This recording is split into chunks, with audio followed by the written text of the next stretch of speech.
ರಕ್ತ ಚಂದ್ರಗ್ರಹಣ ಈಗಾಗಲೇ ಗೋಚರಿಸ್ತಾ ಇದೆ. ಜಗತ್ತಿನಾದ್ಯಂತ ಬಹಳ ಪ್ರಮುಖವಾಗಿ ಭಾರತದಲ್ಲಿ ಬಹಳ ಸ್ಪಷ್ಟವಾಗಿ ಗೋಚರ ಆಗ್ತಿದೆ. ಎಲ್ಲರೂ ಕೂಡ ಬರಿಗಣ್ಣಿನಿಂದ ಒಂದಿಷ್ಟು ಜನ ಟೆಲಿಸ್ಕೋಪ್ ಮೂಲಕವಾಗಿ ಈ ಒಂದು ಅಪರೂಪದ ಖಗೋಳ ವಿಸ್ಮಯವನ್ನ ಕಣ್ತುಂಬಿಕೊಳ್ತಿದ್ದಾರೆ. ಈಗಾಗಲೇ ಗೋಚರ ಆಗ್ತಿದೆ. ಎಲ್ಲರೂ ಕೂಡ ಹೇಗೆ ಕಾಣಿಸ್ತಾ ಇದೆ, ಬಹಳಷ್ಟು ವಿಸ್ಮಯ ಕೌತುಕತೆಯನ್ನ ಒಳಗೊಂಡಿರುವುದು.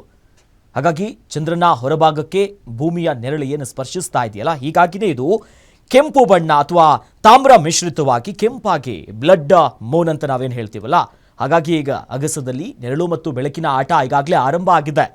ಒಂದು ಕಡೆ ಧಾರ್ಮಿಕವಾಗಿರುವಂಥ ನಂಬಿಕೆ ಬೇರೆ. ಈ ಸಂದರ್ಭದಲ್ಲಿ ಬಹಳಷ್ಟು ಅಚ್ಚುಕಟ್ಟಾಗಿ ಇದನ್ನ ಪಾಲನೆ ಮಾಡ್ತಾರೆ, ಊಟ ಮಾಡೋದಿಲ್ಲ, ಒಂದಿಷ್ಟು ಧಾರ್ಮಿಕವಾಗಿ ಆಚರಣೆ ಮಾಡ್ತಾ ಇದ್ದಾರೆ. ವೈಜ್ಞಾನಿಕವಾಗಿ ಇದಕ್ಕಿರುವಂಥ ವಿಚಾರನೆ ಬೇರೆ. ಇದೊಂದು ಆಸ್ಟ್ರಾನಮಿ ಆಗಿ ಇದನ್ನು ನೋಡೋದು ಬೇರೆ, ಆಸ್ಟ್ರಾಲಜಿ ಆಗಿ ಇದನ್ನ ನೋಡುವಂಥದ್ದೇ ಬೇರೆ ಇರುತ್ತೆ. ಬಟ್ ಇದನ್ನ ಹೆಂಗೆ ನೋಡೋದು, ಬರೀ ಕಣ್ಣಲ್ಲಿ ನೋಡ್ಬೋದಾ ಅಥವಾ ಕಣ್ಣಿಗೆ ಏನಾದರೂ ಗ್ಲಾಸ್ ಹಾಕೊಂಡು ನೋಡಬೇಕಾ, ಹೆಂಗೆ ಗೋಚರ ಆಗುತ್ತೆ ಅಂತಂದರೆ ಭಾಳ ಆರಾಮಾಗಿ, ಏನು ಭಯ ಪಡೋದೇನಿಲ್ಲ. ಬರೀ ಕಣ್ಣಿಂದನೇ ಆರಾಮಾಗಿ ಮನೆಯ ಹೊರಗೆ ಬಂದು ನೋಡ್ಬೋದು. ಸದ್ಯ ನಾವು ದೃಶ್ಯದಲ್ಲಿ ನೋಡ್ತಾ ಇದ್ದೀವಿ ನೋಡಿ, ಭಾಳ ಕ್ಲಿಯರ್ ಆಗಿ ನಮ್ಗೆ ಗಮನಿಸ್ತಾ ಇದೆ. ಚಂದ್ರನ ಹೊರಭಾಗಕ್ಕೆ ಭೂಮಿಯ ನೆರಳೇನು ಸ್ಪರ್ಶಿಸ್ತಾ ಇದೆ.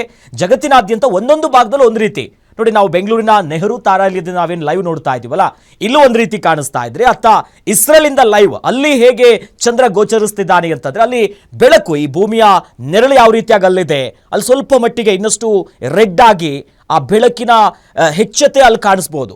ಬಟ್ ಇಲ್ಲಿ ಸ್ವಲ್ಪ ಮೋಡ ಕವಿದ ವಾತಾವರಣ ಇರ್ಬೋದು, ಅಲ್ಲಿಗೂ ಇಲ್ಲಿಗೂ ಇರುವಂಥ ಟೈಮ್ ಡಿಫ್ರೆನ್ಸಸ್ಗಳು ಇವೆಲ್ಲವೂ ಕೂಡ ಮ್ಯಾಟ್ರ್ ಆಗುತ್ತೆ.